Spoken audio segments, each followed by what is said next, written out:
Good evening and thanks for joining us on Nationwide. We are live here in Abuja. I'm Ayodeji Makinde. Two strategic roads constructed by the Hope Uzodinma administration in Imo State have been inaugurated. President Muhammadu Buhari, who performed the ceremony virtually, described as gladdening that his administration's policies as well as the manifesto of the governing All Progressives Congress greatly influenced the state government's resolve to make a difference. State House correspondent Adamu Sambu has the report. The infrastructure projects, the Assumpta to Hospital Junction Road is the gateway to the south-south from the southeast, while the World Bank Federal Secretariat Road, named after President Muhammadu Buhari, is a major link between the residents of the densely populated area and the rest of Owerri, the state capital. The roads are part of the 46 infrastructure projects embarked upon by Governor Hope Uzodinma in his first year in office, with significant strides made towards their completion. It might interest Your Excellency to know that under my administration's shared prosperity agenda, the provision of critical infrastructure ranks very high because our people are deeply into commerce and always on the move. We need to provide them with facilitating environment became an urgent necessity. Our road revolution is therefore a timeless response to the survival needs of our people. Governor Uzodinma, who takes pride in surmounting the challenges he met on ground and surpassing the expectations of the people, said beyond the 46 roads projects, Imolites are also enjoying a new lease of life in health, education, agriculture, youth empowerment, and rural development sectors. President Muhammadu Buhari, who described the roads as quite symbolic and strategic, commended the Imo State Governor for setting ambitious targets, thereby clearly demonstrating his administration's commitment to the welfare of Imolites. I am delighted to witness this success story. There is no doubt that they would go a long way in making the life better for the people of Imo State and residents and visitors alike. I urge the Governor to sustain the momentum and accelerate the pace of good governance. The President congratulated Governor Hope Uzodinma for his tenacity of purpose, which has seen him doing quite a lot, particularly in roads infrastructure. Thank you very much and congratulations to the government and people of Imo State for successful 1 year in office. I pray that you will keep the flag flying. The inauguration of the project is part of the week-long activities marking the first anniversary of the Uzodinma administration in Imo State. From the State House, Adamu Sambu, NTA News. The Senate is considering a bill that seeks to amend the Nigerian Labour Act of 2004, which seeks upwards review of fines in the act. The bill, sponsored by Senator Francis Onyewuchi, observed that the labour fines as contained in the current act are obsolete and cannot presently stand as deterrents for employers of labour. The bill, which has passed second reading, seeks to check unlawful termination of contracts by increasing the fine from 800 naira for first offence to 500,000 naira and from 1,500 naira to 1 million naira for second offence. It also proposes an increase on the fines against forced labour, inducement of an employee, and the denial of maternity protection by an employer. The Federal University of Health and Medical Sciences in Ekiti State Establishment Bill, sponsored by Senator Okpeyemi Bamidele, also passed second reading. The Director General of the World Trade Organization, Dr. Ngozi Okonjo-Iweala, says our office will continue to support the federal government to ensure more medical facilities and vaccines are made available for the country. Dr. Okonjo-Iweala stated this when she led her team from Geneva on a courtesy visit to the Secretary to the Government of the Federation. Kenneth Nanim reports. Dr. Ngozi Okonjo-Iweala assumed duty as the Director General of World Trade Organization about 2 weeks ago and is on a week walking visit to her home country, Nigeria. The new WTO DG is thankful to President Muhammadu Buhari and Nigerians for the support given to her to attain such a position. She pledged the commitment of the World Trade Organization to ensure a review of export restrictions occasioned by COVID-19, with a view to enable member countries have access to medical supplies needed to contain coronavirus. There were 91 countries at the beginning who had restrictions and prohibitions on export of medical supplies and equipment. We are now down to 59. So we've reduced considerably, but it's still too many in my view. So one of the things the WTO can do is to work with members to reduce these export restrictions. Secretary to the Government of the Federation, Boss Mustafa, acknowledged Dr. Ngozi Okonjo-Iweala's track records, which brought her to the international scene, and expressed the confidence that she will bring her wealth of experience to bear for the country to benefit in the global trade and investment businesses. Your tenure will bring succor and relief to countries that are under intense economic pressure, with the budget deficits left, right, and center, with the deficits in infrastructure, housing deficit. We definitely believe that your tenure will bring succor to each and every one of us. The WTO DG and the SGF were on the same page on the need to initiate policies that will engender good governance in the country. Kenneth Nanim, NTA News. In related developments, Director General of the World Trade Organization, Dr. Ngozi Okonjo-Iweala, says the African Continental Free Trade Agreement area has given Nigeria an opportunity to revive her pharmaceutical industry occasioned by the gaps pronounced by the COVID-19 pandemic. She was speaking at the Central Bank of Nigeria, where she was received by the Governor, Godwin Emefiele, who expressed determination of the regulator as well as governments to address insufficiencies that resulted in the closure of factories. What are we doing to see that our own domestic manufacturers of pharmaceuticals have the appropriate environment they need? We've now seen what happens. If you have this pandemic and you don't have some ability to provide, you have to wait. Sometimes in a queue where there's supply scarcity.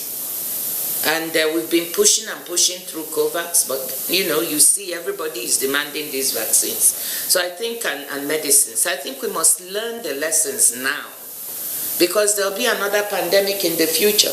What are we going to do now to establish the capacity, reinvite investment into that sector?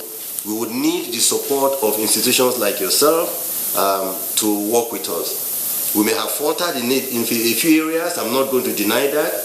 We will be willing to engage with you in areas where we have concerns. And if those concerns are addressed, I want to assure you, Madam DG, that we will work with you.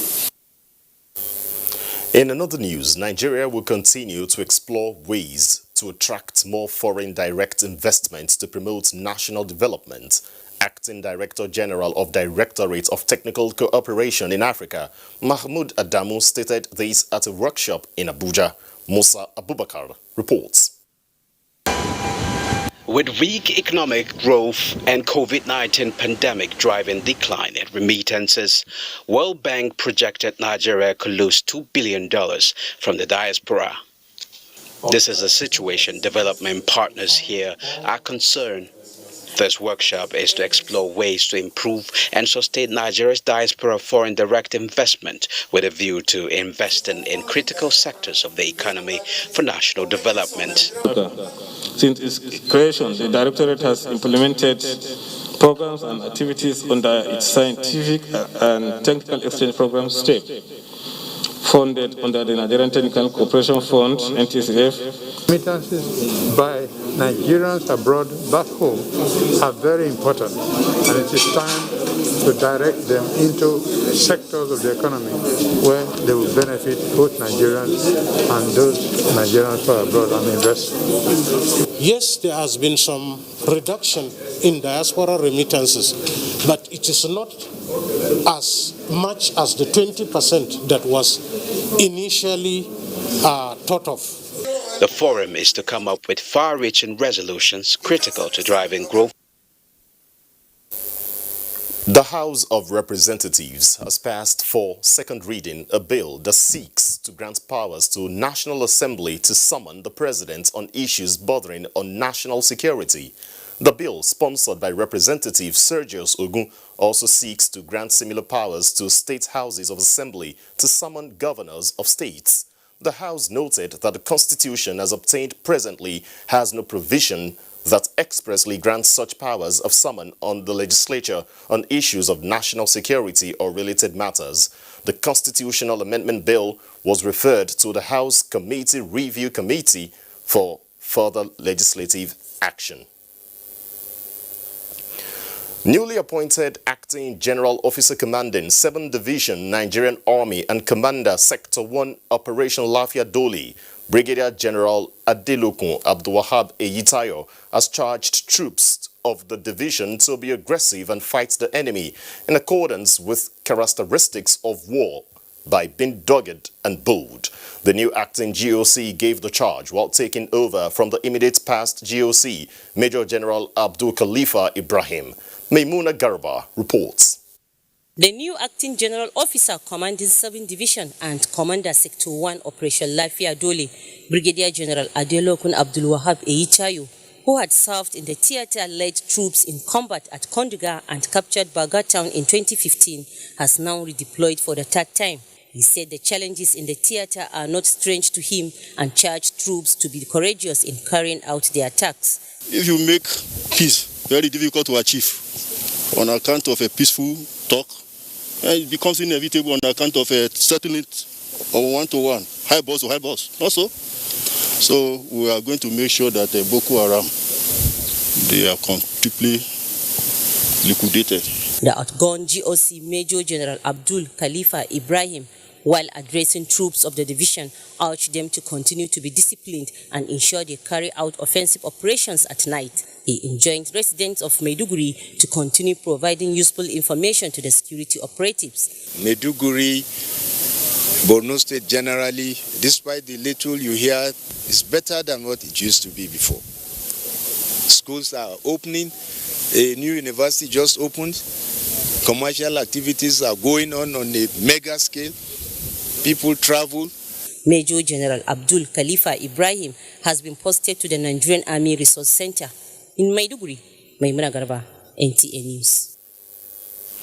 Still on security matters, an extraordinary security council convened by Kaduna state government is in progress in Kaduna with relevant stakeholders at the meeting being presided by Governor Nasir Ahmed El-Rufai. The meeting is coming on the heels of sustained efforts by security personnel for the rescue of 39 abducted students of Federal College of Forestry Mechanization, Afaka, Kaduna, and the 3 teachers of Rema Local Government Education Authority School in Birnin Gwari.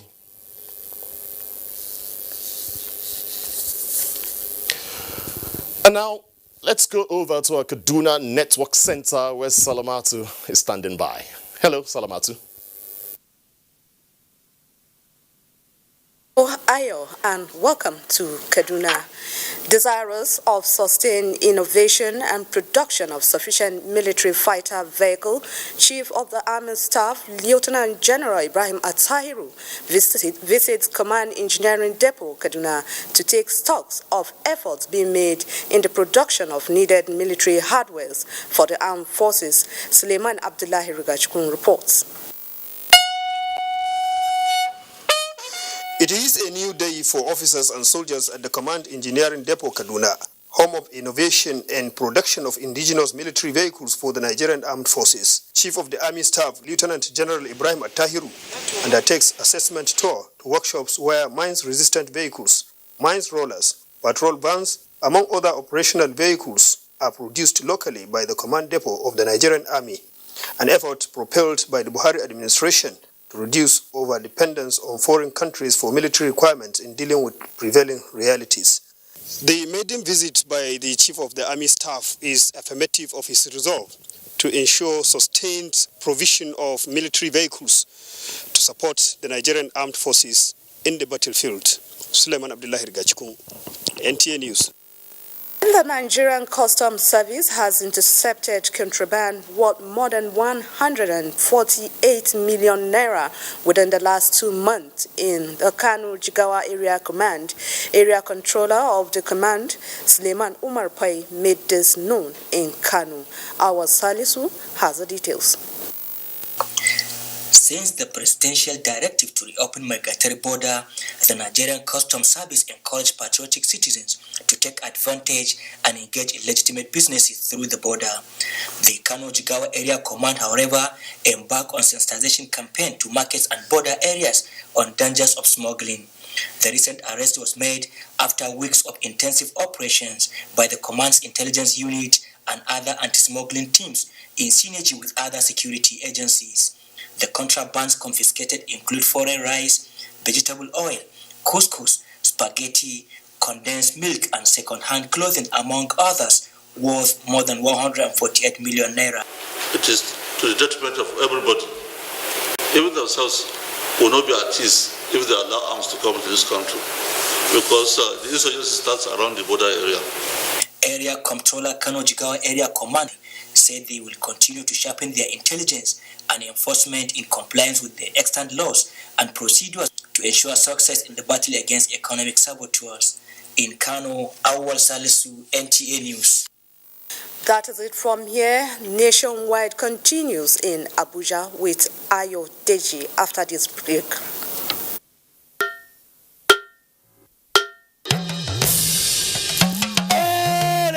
I bring you wonderful news. The village headmaster is coming back to your screen. Mo wire abi mi o wire. Teacher no mo, a fẹ́ lọ wá nǹkan jẹ. Teacher jọ̀wọ́, a fẹ́ lọ wá nǹkan jẹ. Ọmọ onírẹsì ti dé. Ajebo na better school for last gidi. Not be all this on a rugged yes school for Ijabi. I don't know for you. Second, it's called Oja Village. Kadesi.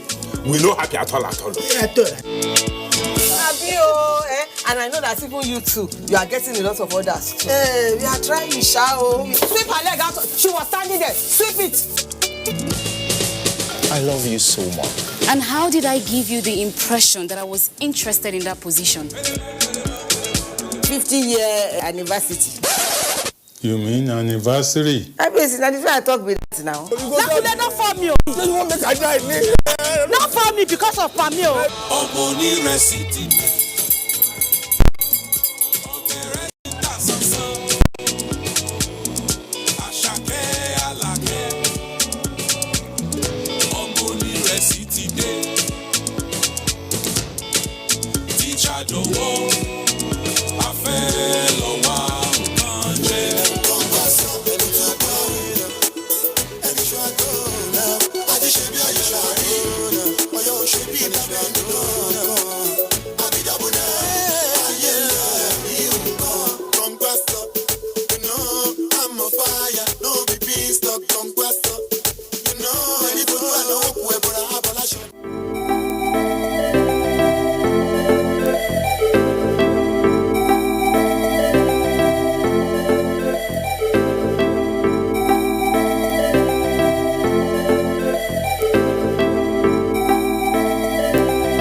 From dusk to dawn, 24 hours a day, NTA International is with you in your living room, office, everywhere and anywhere. We provide the company you desire in terms of balanced and up-to-date news, programs, and the best of entertainment. Tune in to DSTV channel 251, GoTV channel 91, Freeview UK channel 264, or you can download www.visiontv.co.uk. App for iOS or Android. You can also see us on Facebook and YouTube for quality content on the go. NTA International, Africa's window to the world.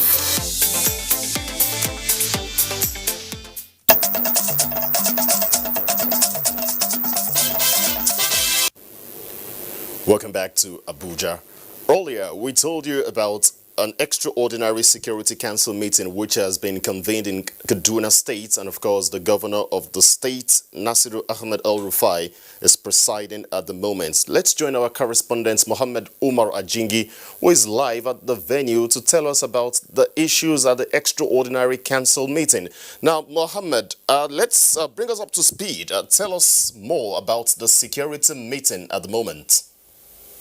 In view of the security challenges in the state, the recent being the abduction of the students of Federal College of Forestry and Mechanization in Apaka, and the latest of yesterday in Rima village in Binungwari, as well as other attempts in different locations in the state government has decided today to convene an extraordinary security council meeting, very different from the usual security council meeting they hold every week in the state, to discuss some of these issues and find possible ways of ending the problem in the state, particularly that of securing the release of the abducted students almost immediately.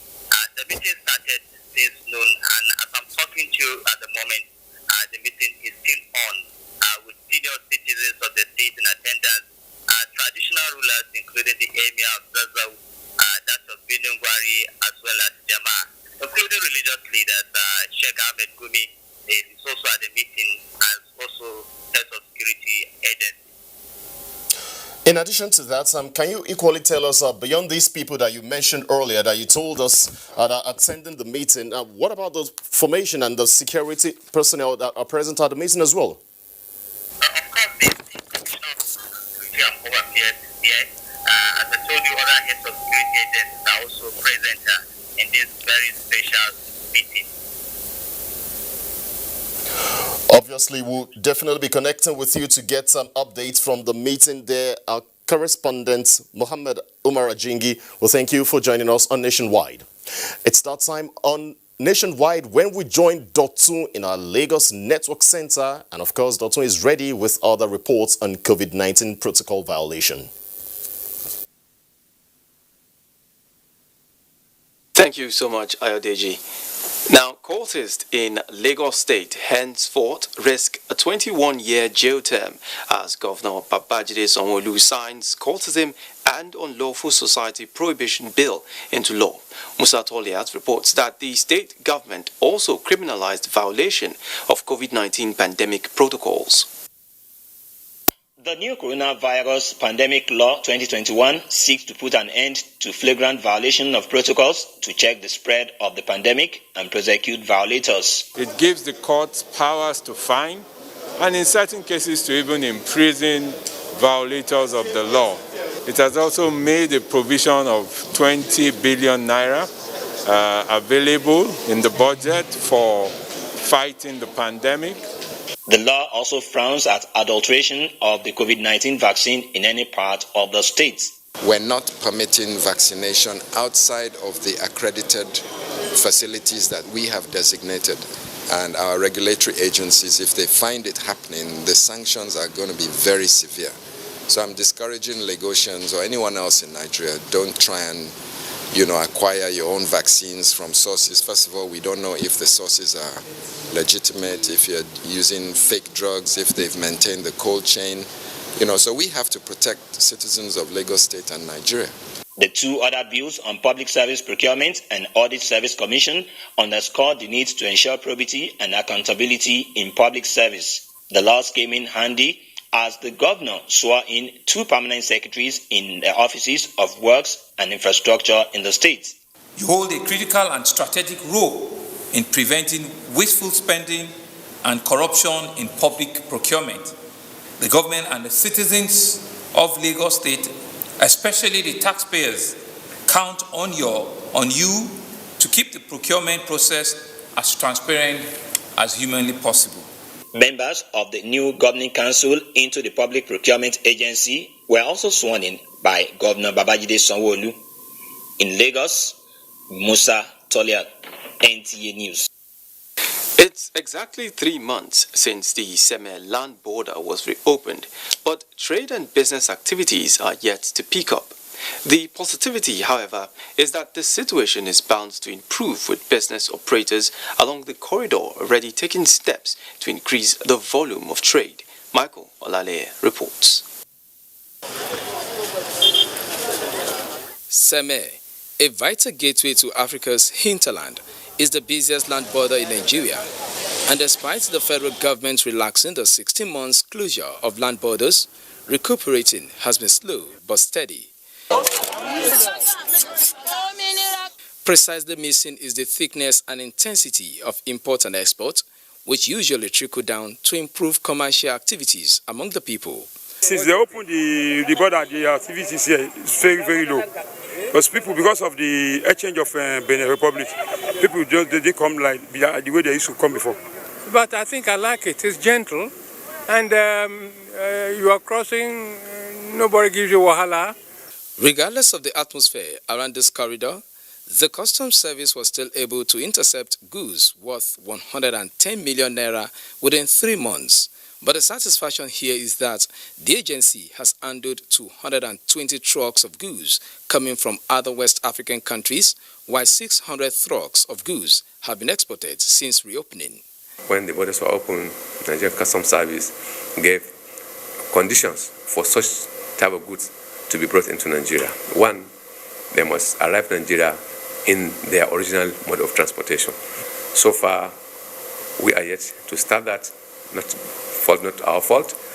It has to be the private sector, that is shipping company, the terminal operators.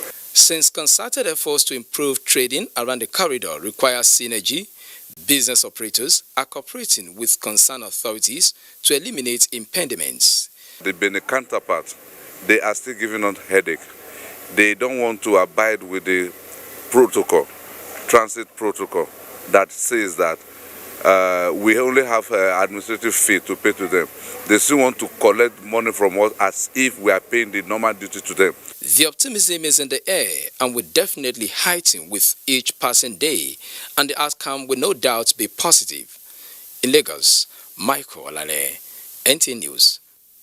And those are the stories from here. Let's rejoin Ayodeji in Abuja for more reports. Thank you, Dotsu. Back here in Abuja, the Presidential Task Force on COVID-19 has reassured Nigerians of the safety and efficacy of the Oxford-AstraZeneca vaccine against COVID-19. The PTF says no severe reactions have been recorded from any quarters since commencement of the vaccination in the country.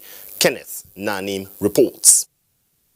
The safety and efficacy of Oxford-AstraZeneca vaccine is trailed by conspiracy theories, especially in some countries where the vaccination has been discontinued due to reports on blood clot as side effects. The Executive Director, National Primary Healthcare Development Agency, Dr. Faisal Shoaib, explains the situation and dispelled insinuations that the vaccine is of inferior class. The World Health Organization and its Vaccine Advisory Committee has advised that there is no reason to stop using the Oxford-AstraZeneca vaccine. Similarly, the UK's regulator has also determined that evidence does not suggest that the vaccine causes blood clots.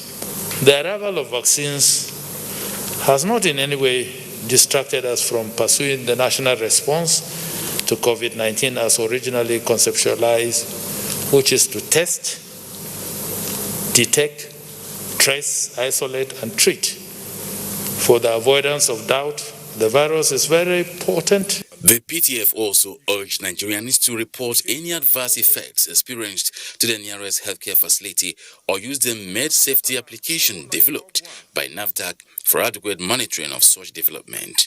The side effects are usually mild, which include fever, cough, symptoms of cold, and maybe the general feeling of unwell. On international travels, the PTF explains commencement of KLM airline operation, but frowned at the attitude of some persons who tender fake COVID-19 test results at the airports. We will be opening Enugu on the 3rd of May, 2021. We'll be opening Kano on the 5th of April, 2021, and Port Harcourt on the 15th of April, 2021 for international flights. Emphasis was also on the need to continue adherence with the non-pharmaceutical safety protocols while vaccination is in top gear in various states. Kenneth Nanim, NTA News. The Nigeria Center for Disease Control, NCDC, has announced 238 new cases of COVID-19 in Nigeria. The breakdown shows that Lagos recorded 72 new cases, Kwara 28, Bauchi and Kaduna 19 cases each, Edo 17, Ogun 15, Nasarawa 13, Rivers 10, FCT 9, Ondo 8, Akwa Ibom, Gombe, Niger and Osun have 5 cases each, Plateau 4, Oyo 3, Kano 1. There are now 160,895 confirmed cases of COVID-19 in Nigeria, with 145,752 cases discharged. 2,016 persons have died from the virus in the country.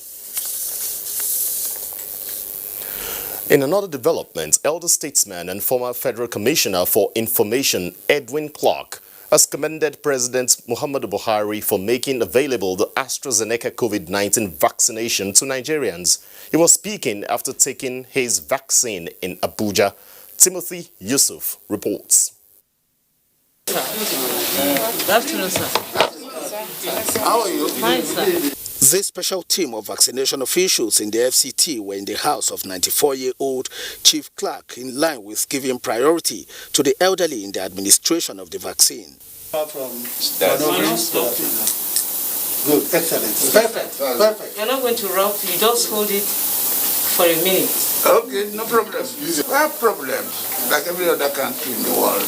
Chief Clerk urged Nigerians to maintain high level of discipline and show of patriotism by availing themselves of the vaccination. I have to congratulate Mr. President and particularly the PTF headed by the Secretary of the Government. And I had to watch them to see what was going on. This vaccine is very, very safe and free. As I speak to you now, I will say that we have taken already. At the time of vaccinating Chief Clerk, 1,670 persons were already vaccinated in the FCT. In Abuja, Timothy Yusuf, NTA News. Still on COVID-19 vaccination, let's tell you that the exercise has commenced in Nasarawa West Senatorial District, where the state governor, Abdullahi Sule, has encouraged people to participate. Blessing Danfulani reports.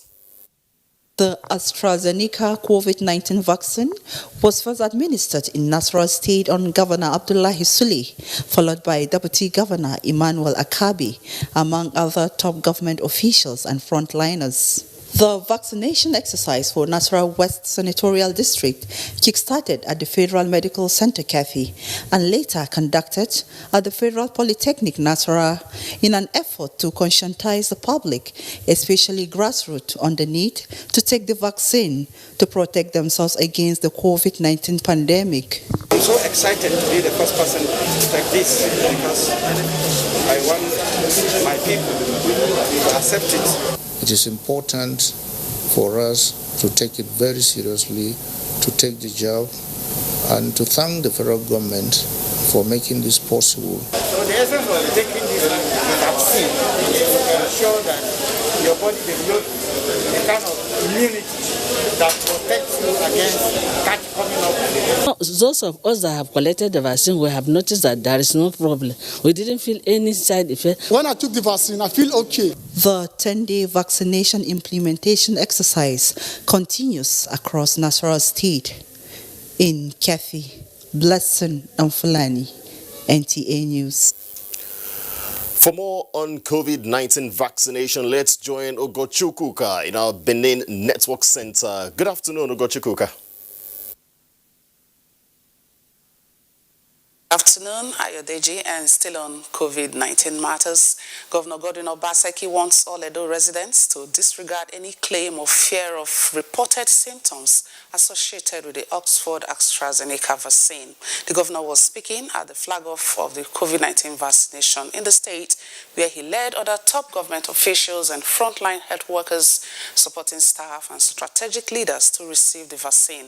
Elizabeth Omoko has details. It says all key materials and consumables for the vaccination will be distributed appropriately to ensure successful implementation of the vaccines in the states. I am encouraging all of us in Edo State, go ahead and take your vaccination. The vaccine is a powerful tool in preventing COVID-19. It is an additional tool. We will all continue with the non-pharmaceutical measures, which includes the use of masks in public. The first phase of the administration of the Oxford AstraZeneca COVID-19 vaccine in the state had 7 senators, top government functionaries, other political, religious, and traditional rulers, all at hand to lead the fight against the deadly virus. No reaction. Of course, the thing is just nice, just fine. I'm happy I've taken mine, and I want to use this opportunity to appeal, of course, the general public to make themselves available for this vaccine. So I want to tell everyone that it is safe. As soon as the first phase of this exercise is completed at the end of 12 weeks, vaccinators are expected to be at the various designated posts across the 18 local government areas to vaccinate the populace as soon as the second batch of the vaccines arrive the states. In Benin, Elizabeth Omoko, NTA News. And now talking security, Ekiti State Police Command has risen from a security consultative meeting with key players in the 3 senatorial districts of the state with an appeal to the public to support it in crime fighting. Kende Durodola reports. The meeting was part of the means to synergize with the various stakeholders in the 3 senatorial districts of the state to find lasting solutions to farmers and herdsmen clashes, kidnapping, caning, and other insecurity challenges in the state. The State Commissioner of Police harped on the importance of community policing and security consciousness. Police alone cannot do it. We need information. You understand me? So it cuts across all strata. So anytime they need my support at headquarters, I will always compliment. Representatives of farmers, herdsmen, traditional rulers, local hunters, and other concerned stakeholders advocate collective efforts to check the menace of kidney and clashes among farmers and herders, as well as other causes of security threats. The government should do its own part in achieving security for the people. Security is very important. Any kind of method they want to use to restore peace is what we need. We are appealing to government, most especially our security in Ekiti State, to help us. Stakeholders at the meeting expressed readiness to support the police to secure the state for the interest of all. In Ado-Ekiti, Kendi Drodola, NTA News. And at this point, we take a break. The news continues thereafter in Abuja. Please stay tuned. Greatest assets the country has at the moment. It is therefore not surprising that the administration of President Muhammadu Buhari is strategically responding to the yearnings of the youth through multiple projects and programs. Youth entrepreneurship support, yes, by Bank of Industry, the Youth Investment Fund by the CBN, and several other conditional cash transfer programs. Recruitment of 774,000 social workers, majority of whom are youths, and so many other projects that are beneficial to youths directly or indirectly. If the administration can do all this, definitely with a degree of patience and time, it can achieve more. Nigerian youths must come together to say no to terrorism, no to vandalism, and no to all disruptive tendencies. Hashtag Youth for Greater Nigeria. Pacifying the youths, unifying the nation.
of the coronavirus COVID-19 pandemic is upon us.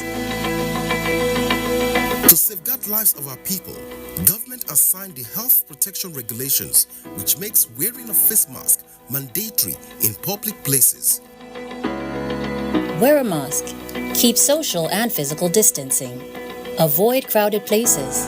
Wash your hands regularly with soap and clean water. And use hand sanitizer. COVID-19 is real. Do not be infected. Do not spread it. This message is brought to you by the Nigerian Television Authority, NTA.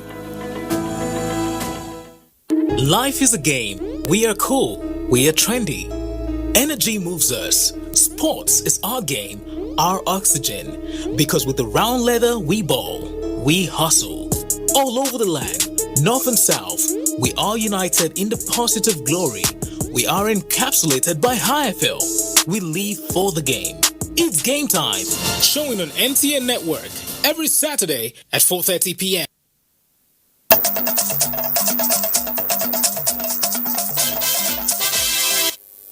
Thanks for staying tuned. Reports just reaching us now, we can authoritatively confirm to you that the Ministry of Foreign Affairs says the travel ban placed on all passengers into the Kingdom of Saudi Arabia will be lifted with effect from 6 a.m. in the morning of Wednesday, 31st March 2021. Furthermore, the statement adds that with effect from the above stated date, Saudi citizens will be allowed to travel outside and into the kingdom. The travel ban on international flights would also be lifted completely as all land, air, and sea entry points shall be opened. Let's move on. The need to key in science and technology sector into the economic sustainability program of the federal government to support the informal engineering and technology activities has been stressed.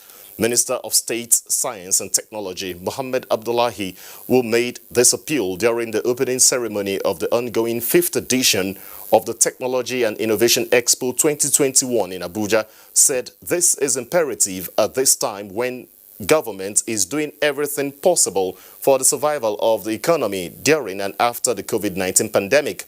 The minister frowned that it is unacceptable that Africa, comprising 54 nations with a combined population of 1.216 billion, with all its human expertise, scientists and researchers, is unable to produce a vaccine for its people, yet in this critical time of global health emergency. Funded, capacity improved, and incentivization of both researchers and investors. That way, Nigeria and indeed Africa can key into the current global biotech revolution for us to be self-sustaining and be a key player in the search for vaccines, not only for COVID-19, but for other elements afflicting the continent.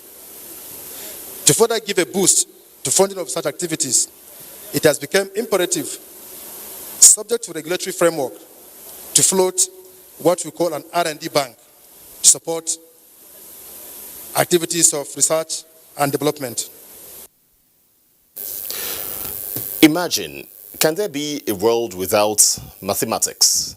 Answers to these questions resonate as experts in the subject, including the Director General of the National Mathematical Center, Professor Stephen Ona, explains deep-rooted gains of mathematics and why its phobia must be addressed in Nigerian schools.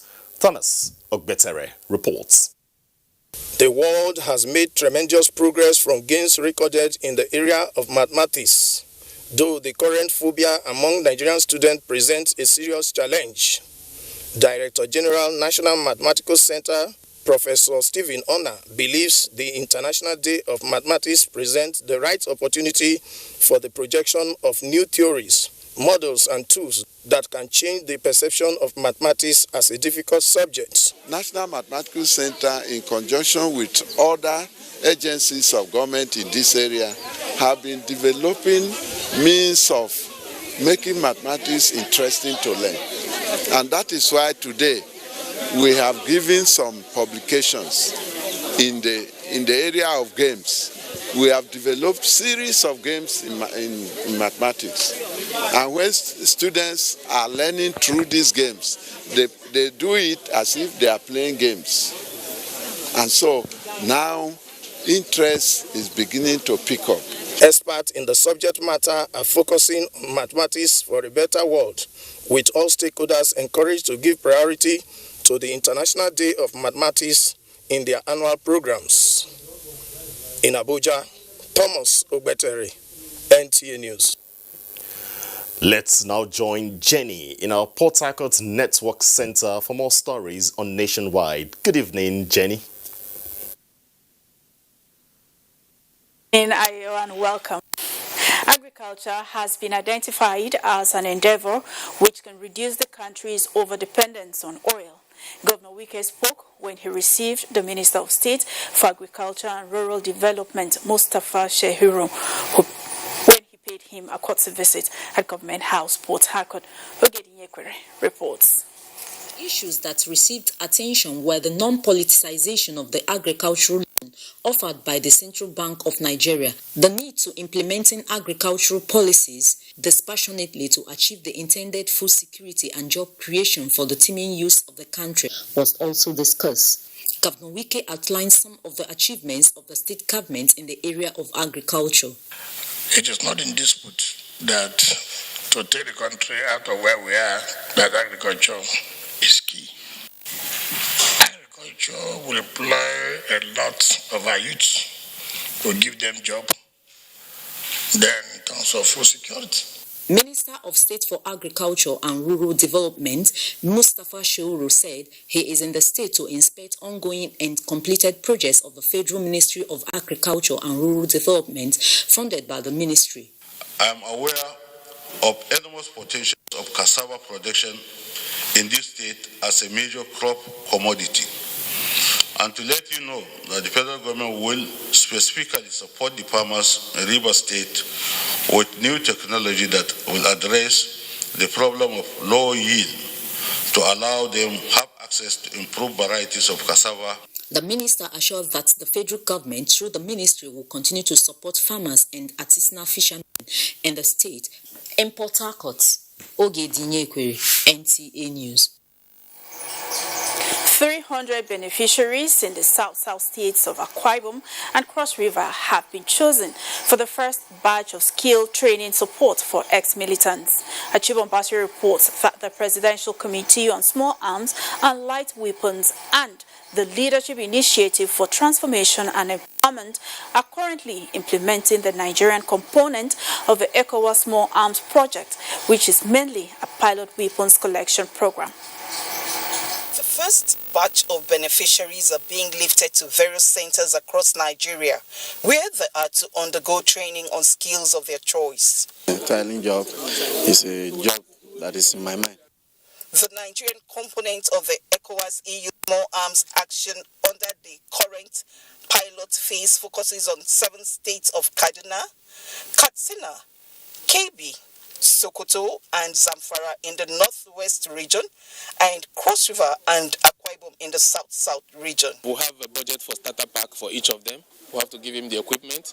I will have to mentor him for 6 months. It would be recalled that the Cross River State government and relevant security agencies had conducted arms destruction exercise in Calabar in January this year, and the public destruction of these weapons signaled the commencement of the ECOWAS EU Small Arms Action in Cross River State. Cross River State make every logistic that is needed for this movement to be achieved in terms of their stipends. In Calabar, Achibombasi, NTA News. Ayo, that's it. From here, it's back to you in Abuja. All right, Jenny. Thanks. The Joint Admissions and Matriculations Board, JAMB, has apprehended 2 of its staff for allegedly defrauding Unified Tertiary Matriculation Examination UTME candidates with the promise to help them secure admission. Olayinka Ojo reports. Named and shamed, now it is only regrets for Andy Okoro, a level 12 officer in Delta State Office of JAMB, and Gambo Ibrahim Abba, a level 8 officer at JAMB headquarters Abuja. The two were said to have collected the sum of 500,000 naira from parents of 4 candidates with a promise to get admission for their children. In reality, I gave money to somebody in the admission department this morning and got me completely into this mess. So I'm so sorry. They both ran out of luck when one of the parents petitioned JAMB on Okoro's activities, a move that prompted the board to investigate the issue in line with its zero tolerance for corruption. Anybody who does that will, of course, will be detected. And once that is detected, they will be sanctioned, because we will not tolerate people to drag us into what I believe had been a thing of the past. Similarly, a tutorial center operator at One Man Village in Nasarawa State, Bayo Olajide, was caught for collecting 6,500 naira registration fees from would-be UTME candidates, even when JAMB was yet to commence sales of form for the 2021 exercise. Look for students that they come around that they want to do a session, that we normally tell them that they should come for the lesson. Then when the session commences, we register them. JAMB's head of public affairs, Dr. Fabian Benjamin, advised parents to desist from cutting corners as there is no shortcut to success. Olainka Ojo, NTA News. From that story from the Joint Admissions and Matriculation Board, let's join our sports desk now for sports updates. 2021 Nigeria School Sports Federation Administrative Seminar for School Sports Coordinators and SUBEB Sports Officials kicked off Tuesday at the National Stadium, Lagos. About 30 school sports officials from various parts of the country are taking part in the 2-day workshop with the theme Repositioning School Sports Through Strategic Management. We know that government cannot do it alone, so it is essential that we teach our people how to ensure that we have sporting activity through other funding. Ondo State basketball team has emerged champions of the just concluded second edition of Blitz Zik Basketball Clinic Challenge held at the Akure Sports Complex, Ondo State.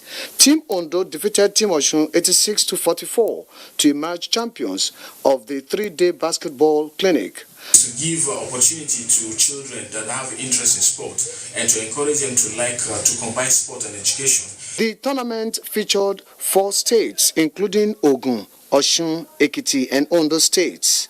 Renowned NTA sports journalist and former Olympian Hamid Adio has advised sports writers to acquire sound technical knowledge, get familiar with contemporary rules guiding sports, and use good communication skills to make themselves relevant to the exciting world of sports.